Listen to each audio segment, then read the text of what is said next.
मध्य प्रदेश के पूर्व मुख्यमंत्री दिग्विजय सिंह ने भाजपा सरकार पर जमकर निशाना साधा है। कमलनाथ सरकार गिराने में अहम भूमिका महेंद्र सिंह सिसोदिया की बताते हुए उन पर भी आरोप लगाए। दिग्विजय सिंह ने बमोरी विधानसभा के मतदाताओं को बताया कि कांग्रेस की सरकार बनने पर ज्योतिरादित्य सिंधिया की सिफारिश से महेंद्र सिंह सिसोदिया को मंत्री बनाया गया था, लेकिन उन्होंने सरकार गिरवाई। दिग्विजय सिंह ने आरोप लगाया कि भाजपा का शासन कमीशनबाजी पर चल रहा है, रेट लिस्ट टंगी है, इतना पैसा ले आओ, मंजूरी ले जाओ। बमोरी विधानसभा क्षेत्र के फतेहगढ़ में चुनावी सभा लेने पहुंचे दिग्विजय सिंह ज्योतिरादित्य सिंधिया भाजपा और खासकर पंचायत मंत्री पर हमलावर नजर आए।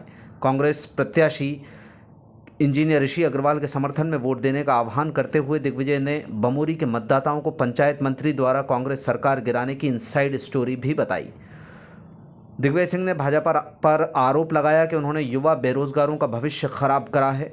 इस समय प्रदेश में नियुक्ति प्रक्रिया के जरिए नौकरी नहीं मिल रही है, बल्कि व्यापमं जैसी संस्थाओं में भ्रष्टाचार करके नौकरियां बेची जा रही हैं।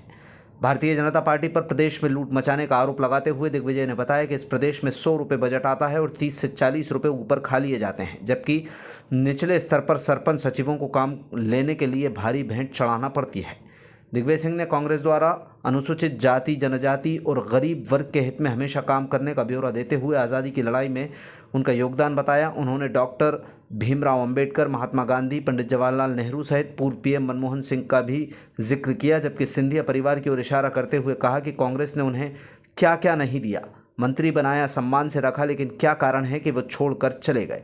दिग्विजय सिंह ने चुनाव विवादों का उल्लेख करते हुए फतेहगढ़ में बड़ा ऐलान किया कि कांग्रेस की सरकार बनने पर पट्टा विहीन लोगों को ज़मीन दी जाएगी। इसके अलावा महिलाओं को नारी सम्मान योजना के तहत 1500 रुपये, 500 रुपये में गैस सिलेंडर, 5 हॉर्स पावर के बिजली बिल माफ़ करने सहित तमाम गारंटियां दिग्विजय सिंह ने दोहराई।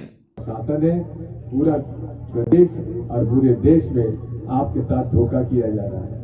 कांग्रेस पार्टी आपकी मदद करना चाहती है।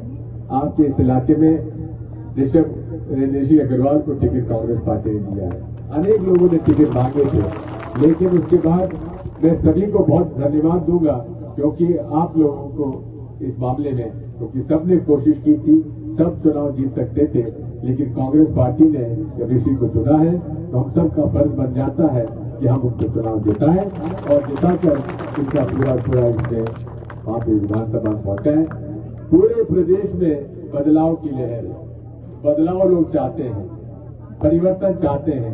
सरकार कांग्रेस पार्टी की, मैं दावे के साथ कहता हूं, इस बार 130 सीटों से ज्यादा कांग्रेस पार्टी चुनाव जीत के आएगी और चुनाव जीत कर आती है तो एक एक वादा हमने जो किया है वो पूरा करेंगे। मैं चाहूंगा कि जितने भी कांग्रेस के कार्यकर्ता हैं घर घर जाकर पर्चा दें, घोटालों का पर्चा और वचन पत्र का पर्चा दोनों घर घर जाकर दें, और लोगों को ये विश्वास होना चाहिए कि हम लोग पूरी आपकी पूरी तरह से मदद करेंगे।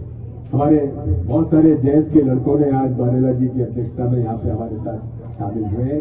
जेएस एक सामाजिक संगठन है जिसको कि हर तरह से हम लोग सहयोग करेंगे, क्योंकि ये नौजवान आदिवासी बच्चे हैं, इन पर भी हमारे आदिवासी भाइयों का भविष्य अटका हुआ है। इसलिए बोनी का समय आ गया, बोनी हो रही है और अभी भी खाद की दिक्कत परेशानी होती जा रही है। इसमें काला बाजारी हो रही है यूरिया पर, खाद के भाव बढ़ते जा रहे हैं, महंगाई बढ़ती जा रही है।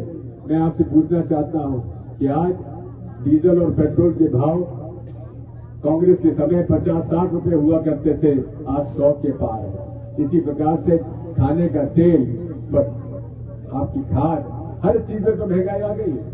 और साथ में ये भी आपसे मैं कहना चाहता हूं कि आज महंगाई के समय किस प्रकार से आपके लोगों को संकट के काल में गुजरना पड़ रहा है।